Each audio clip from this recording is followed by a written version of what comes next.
हमारा गठबंधन सबसे पहले ओवैसी साहब के एमआईएम के साथ में हो गया और 22 जनवरी 2022 को हमने रिनासेंस होटल में बहुत बड़ी क्राउडेड प्रेस कॉन्फ्रेंस लेकर के घोषित किया। उस कॉन्फ्रेंस में हमने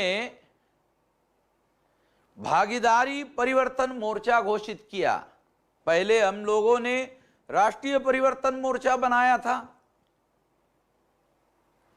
उसका नाम थोड़ा बदलकर भागीदारी परिवर्तन रखा गया। और ये जो भागीदारी परिवर्तन बनाया गया तो उसके प्रेस कॉन्फ्रेंस में 3 महत्वपूर्ण बातें घोषित की गई। एक, कि हम 5 दल के लोग मिलकर, जिसमें मुख्यतः हम 3 दल थे, मगर टोटल दल 5 दल थे, छोटे 2 दल थे, तो उसमें मेजर 3 दल थे। एक एमआईएम था, दूसरा राष्ट्रीय परिवर्तन मोर्चा के अंदर शामिल समस्त घटक दल थे, बहुजन मुक्ति पार्टी भी उसमें शामिल थी, और भाभी सिंह कुशवाहा की पार्टी जन अधिकार पार्टी भी उसमें शामिल थी। तो इनके द्वारा हम लोगों ने ये घोषित किया कि 3 और लगभग 5 दलों के साथ लोगों को मिलकर भागीदारी परिवर्तन मोर्चा हम लोगों ने बनाया है, और ये हम इसको घोषित कर रहे हैं, हम मिलकर उत्तर प्रदेश के चुनाव में चुनाव लड़ेंगे। दूसरी बात ये घोषित की गई, सवाल पूछा गया कितनी सीटें लड़ोगे, तो घोषित किया गया 403 सीटें लड़ेंगे। और उसके साथ साथ ये भी घोषित किया गया कि क्या सीटों का बंटवारा हो गया, तो ये भी बोल दिया गया कि 380 सीटों पर हमारी सहमति हो गई है, 5% सीटों पर हमारा बातचीत चल रही है, कुछ सीटों पर विवाद है, उस पर हम लोगों को 5% सीटों पर हम बहुत आसानी से ये मामला 3 दिन में हल कर देंगे। ऐसा ये प्रेस कॉन्फ्रेंस हुई, और वो प्रेस कॉन्फ्रेंस बहुत धमाकेदार हुई और सारे देश भर में इसकी चर्चा हुई, बड़ी चर्चा हुई। बाद में ओवैसी साहब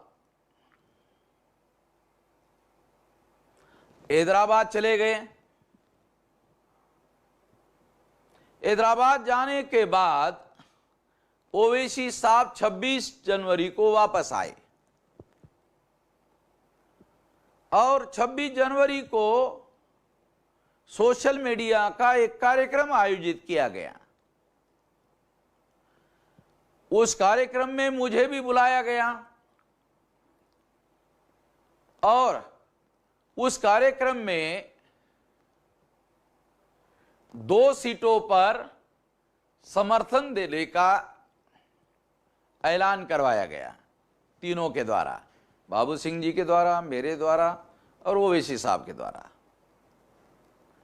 मुझे वहां थोड़ी हैरानी हुई, क्योंकि जब मेरे सामने कागज रखा गया, उस कागज में पंडित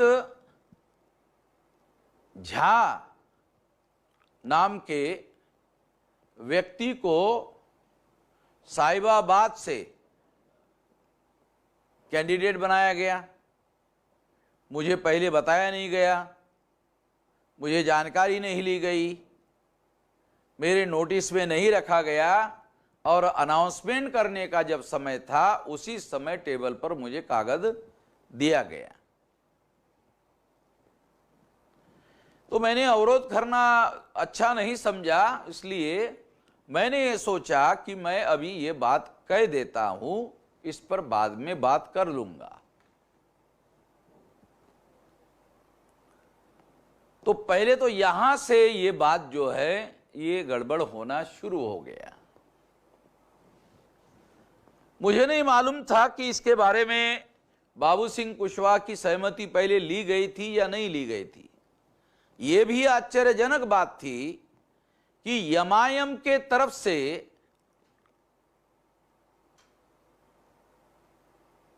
पंडित झा को टिकट दिया गया था और इस मोर्चा का नाम भागीदारी परिवर्तन मोर्चा बनाया गया था।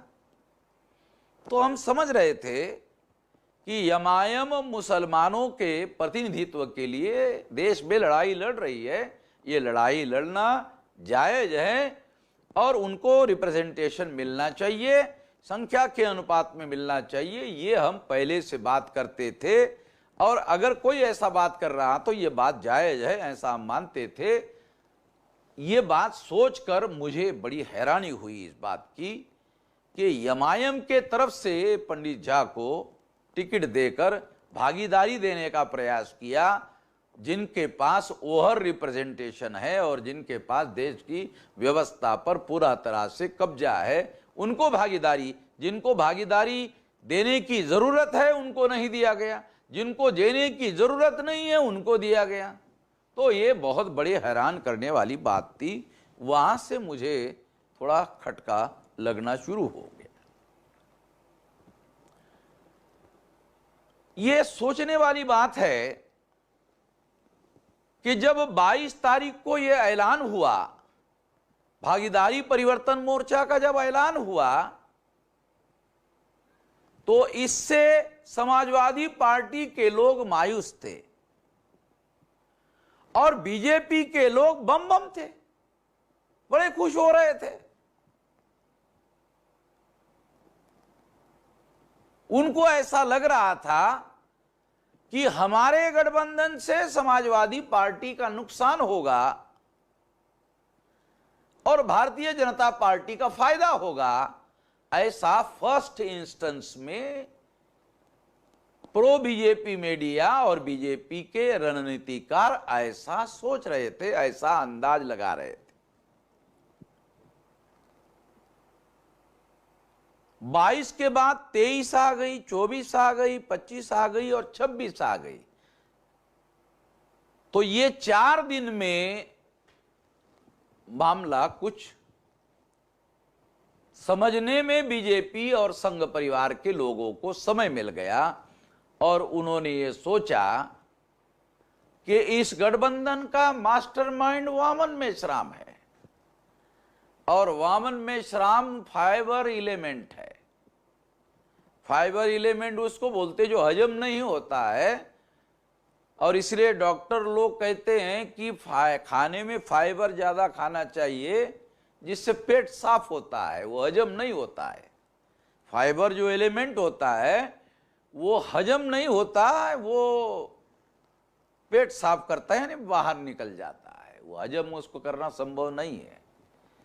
तो संघ परिवार के लोग इस बात जानते थे कि वामन मेश्राम फाइबर एलिमेंट है, ये हजम करना संभव नहीं है, वो इसका मास्टरमाइंड है। उनके मन में ये आशंका हुई। जब उन्होंने ये सोचा, विचार किया ठंडे दिमाग से, तब उनको लगा अरे एक ओबीसी का आदमी इस गठबंधन का मुख्यमंत्री पद का कैंडिडेट है और एक शेड्यूल कास्ट का 2.5 साल के लिए, 2.5 साल ओबीसी के लिए और 3 उप मुख्यमंत्री है। जब इन्होंने ये सारा कैलकुलेट करके देखा तो कैलकुलेशन के बाद उनको पता चला कि ये तो बीजेपी को भारी नुकसान पहुंचाने का कारण बनेगा। कैसे?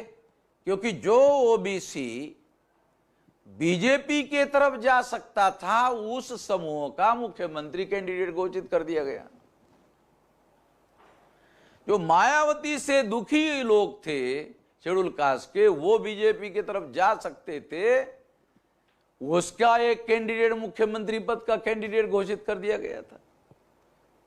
उनके लिए भी एक विकल्प पैदा कर दिया गया था। तीसरा, जो समाजवादी पार्टी से नॉन यादव वोटर था, वो जो समाजवादी पार्टी के साथ जाना नहीं चाहता और मजबूरी में उसको बीजेपी के साथ जाना पड़ता, उसके लिए एक विकल्प खड़ा हो गया। इसलिए वो फिर बीजेपी के पास भी नहीं जाएगा, वो इस विकल्प के पास चला जाएगा। परिणामतः बहुत भारी नुकसान बीजेपी को होने का खतरा पैदा हो गया। ये बात समझने को 3 दिन का समय उनको लग गया, या हो सकता है 2-3 दिन में ही समझ लिया हो, और समझकर फिर उन्होंने अपना खेल खेलना शुरू किया हो, ऐसा मुझे लगता है। अन्यथा जो एमआईएम मुसलमानों को हिस्सेदारी नहीं मिलती है इसका रोना उत्तर प्रदेश में रोते थे, वो एमआईएम पार्टी ब्राह्मण को टिकट बांटने का काम कर रही है, तो हैरान करने वाली बात थी। ओवैसी साहब उत्तर प्रदेश में मुसलमानों को रिप्रेजेंटेशन नहीं मिलता है, नहीं मिल रहा है, इसके बारे में जंग लड़ रहे थे। और जब टिकट बंटवारा करने का मामला आया तो जिनको और रिप्रेजेंटेशन है, जिनका सत्ता पर नियंत्रण है, ब्राह्मणों को उन्होंने भागीदारी देने की कोशिश की। जिनको भागीदारी नहीं मिल रही है उनको देना चाहिए, इसके लिए भागीदारी शब्द रखा गया था। इसके बजाय उन्होंने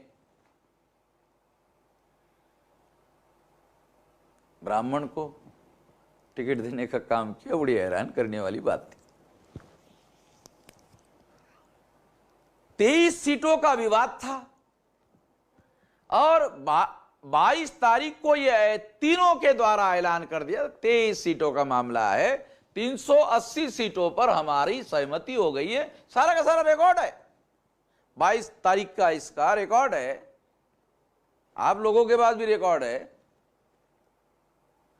केवल 23 सीटों का मामला था और तीनों ने घोषित, ये 23 सीटों का मामला है, ये हम 3 दिन में हल कर देंगे।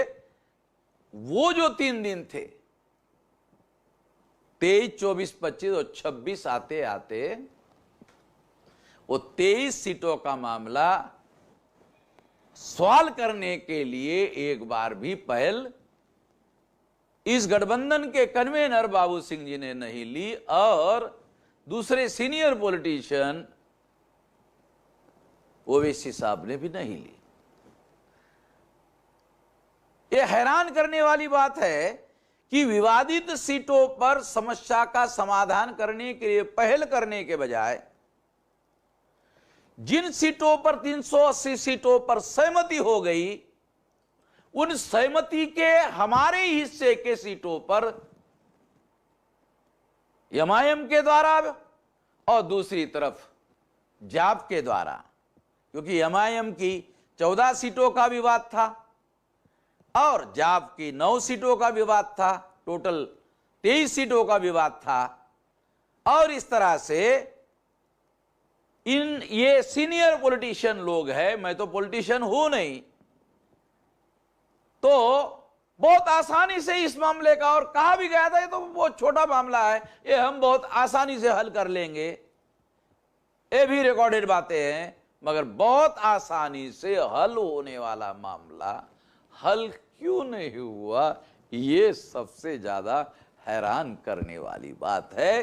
वो तो हल हुआ नहीं, जिन 380 सीटों पर सहमति हो गई थी, हमारे हिस्सों के सीटों पर ग्रैब करने की कोशिश की गई। हमारे हिस्सों की सीटें जो है परस्पर बांटने का और परस्पर सीटें घोषित करने का कार्यक्रम जो है घोषित करना शुरू हुआ। सारे उत्तर प्रदेश में 22 तारीख के प्रेस कॉन्फ्रेंस ने और देश भर में जो अनुकूल वातावरण बना था, वो सारा अनुकूल वातावरण हर जिले में विवाद खड़ा हो गया। हर सीट पर हर जिले में विवाद खड़ा हो गया और इस विवाद ने वातावरण को, अनुकूल वातावरण को एकदम आपसी लड़ाई झगड़े में रूपांतरित कर दिया। मैं समझ नहीं रहा हूं अभी तक कि इतने सीनियर पॉलिटिशियंस लोगों के द्वारा 23 सीटों का मामला क्यों नहीं हल किया गया, मुझे अभी तक समझ में नहीं आ रहा है। और जिन सीटों पर सहमति हो गई थी उन्हीं सीटों पर डाका डालने का प्रयास एमआईएम के द्वारा भी और बाबू सिंह के द्वारा भी हो रहा था। ये मैं अभी तक नहीं समझ पा रहा हूं कि ऐसा क्यों हो रहा था, मगर अब मुझे ऐसा लग रहा है कि बीजेपी ने इसके होने वाले परिणामों के बारे में जब आकलन किया होगा 23-24 को, तो उनको 2-3 दिन में पता चल गया होगा कि इसकी हानि बहुत बड़े पैमाने पर बीजेपी को होने वाली है और फिर बीजेपी के लोगों के द्वारा ये प्रयास किया गया होगा, ऐसा अनुमान निकालने के लिए बहुत सारे तथ्य उपलब्ध है। उसके आधार पर ये बात मैं कह रहा हूं कि बीजेपी और संघ परिवार के द्वारा काउंटर करने के लिए ऐसा किया गया होगा, ऐसा मुझे लगता है।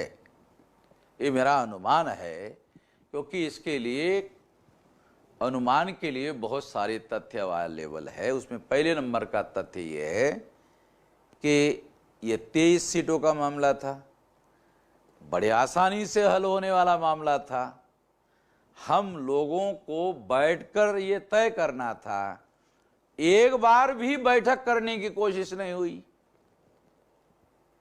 हल करने की कोशिश नहीं हुई और इसमें इंटरेस्ट नहीं दिखाया गया। ये हैरान करने वाली बात थी। ये होना चाहिए था। इससे जनाधिकार पार्टी को फायदा हो रहा था, इससे एमआईएम को फायदा हो रहा था, दोनों पार्टियों को बड़े पैमाने पर फायदा हो रहा था। दूसरे लोग भी बोल रहे थे फायदा हो रहा था, फायदा उनको दिख भी रहा था। इसके बावजूद भी उन्होंने छोटे मामले को हल करने के लिए पहल क्यों नहीं की, मैं अभी तक इस बात को नहीं समझ रहा हूं। तो इसलिए मुझे ऐसा लगता है कि उन्होंने नासमझी में ये काम किया, ऐसा मुझे नहीं लगता है।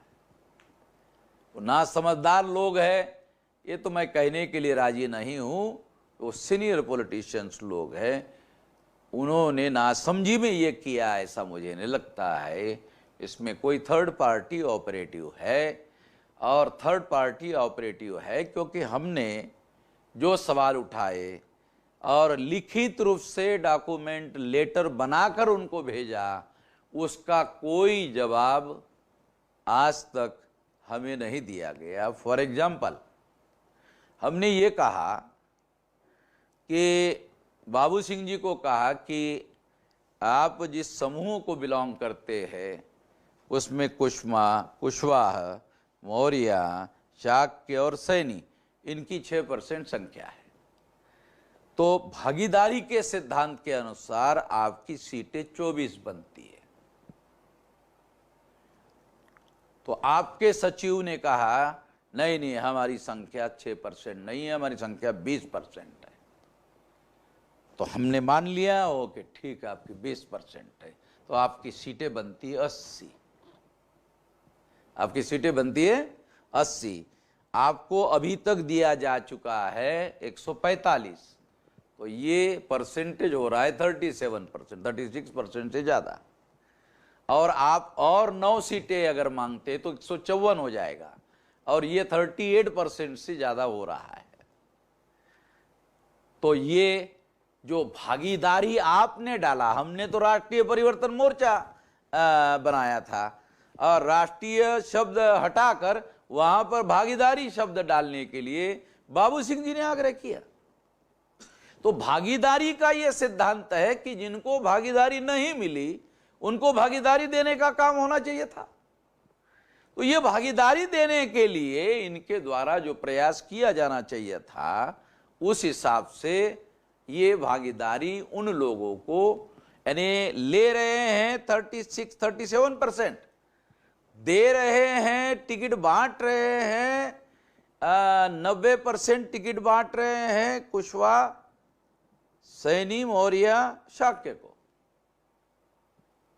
ऐसा भी नहीं कि नहीं हम 52% को रिप्रेजेंट करते हैं, हम 52% को रिप्रेजेंट करते हैं और 52% को टिकटें बांट रहे हैं, ऐसा भी होते हुए देखने रहा है। तो ये मामला जब हमने लिखित रूप से उठाया, इसका कोई जवाब उन्होंने नहीं दिया, ना उनके पास का कोई जवाब है। हमने कहा ओम प्रकाश राजभर जी के साथ अगर आपका समझौता बाबू सिंह जी होता तो आप 145 सीटें लड़ते और वो आपको 145 सीटें देता है। जरा सोचो, इतना तो मैं 45 साल से राजनीति में नहीं हूं, मगर मुझे थोड़ी बहुत तो राजनीति की समझ है। ये तो ऐसी बात होती नहीं, तो विवाद करने की कोई वजह थी नहीं। ना विवाद करने की वजह होने के बावजूद भी, समस्या का समाधान करने की सारी संभावनाएं होने के बावजूद भी, और विवाद केवल 23 सीटों का था और जाप का केवल 9 सीटों का था, ये मामला हल करना ज्यादा मुश्किल नहीं था। फिर भी ये हल नहीं किया गया, ना समझी की वजह से हल नहीं किया, ये मानने के लिए मैं राजी नहीं हूं।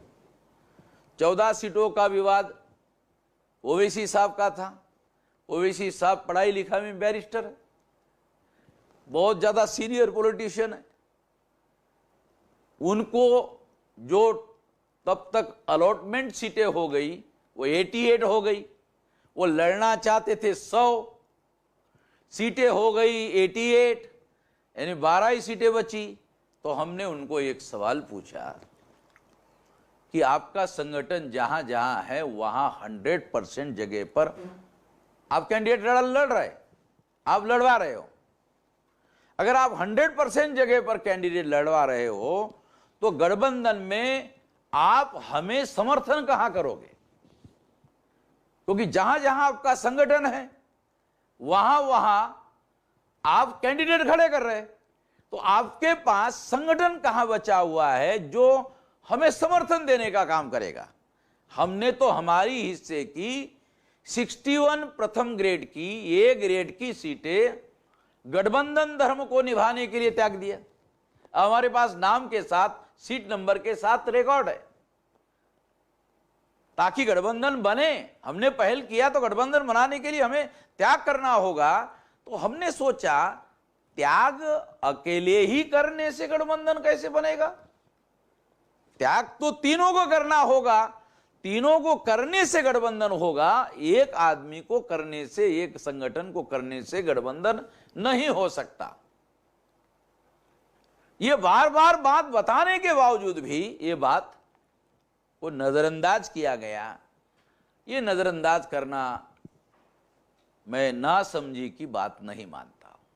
ये नासमझी की वजह से हुई कि इनको राजनीति समझ में नहीं आती, इस वजह से उन्होंने ऐसा किया, ऐसा मैं नहीं मानता हूं। इसलिए मेरा ऐसा मानना है कि कोई थर्ड पार्टी इसमें ऑपरेटिव है और ये थर्ड पार्टी संघ परिवार है।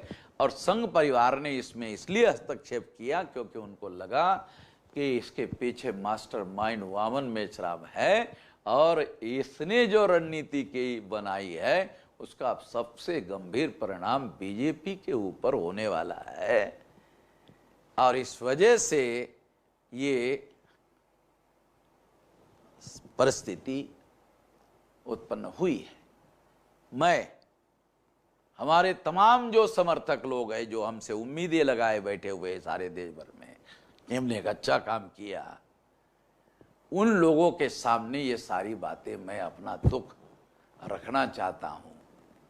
और ये दुख इसलिए भी रखना चाहता हूं कि मैं उनके उम्मीदों के अनुसार काम करने की कोशिश कर रहा हूं कि इस बात को, तमाम मजलूमों को, तमाम वंचितों को उनका गठबंधन बनाया जाए और गठबंधन बनाकर बात को आगे बढ़ाया जाए। मगर ये संकट हमारे सामने खड़ा हो गया है और इस संकट का क्या करना चाहिए, क्या करना होगा, क्या नहीं करना होगा, हम अपने समर्थकों को अपील करते हैं कि इसमें हमें क्या करना होगा। अपनी राय हमें सोशल मीडिया के द्वारा जरूर लिखकर भेजें। क्या करना होगा, ये बहुत गंभीर मामला है और 8-9 बार हमारे टीम ने इस समस्या का समाधान करने के लिए मीटिंगें की, बैठकें की, मगर जिनको समाधान करना है वो समाधान करने के लिए राजी होने के बजाय उन्होंने विवादित सीटों के बाहर 380 सीटों पर भी विवाद खड़ा कर दिया। तो मामला अनियंत्रित हो गया है और परिस्थिति बहुत ज़्यादा अनियंत्रित हो गई है। ऐसे परिस्थिति में क्या किया जाए, इस संकट में हम लोग फंसे हुए हैं। हम अपने समर्थकों को अपील कर रहे हैं कि वो इसमें हमारी राय देकर मदद करें। इस मौके पर मैं इतना ही कहना चाहता हूँ।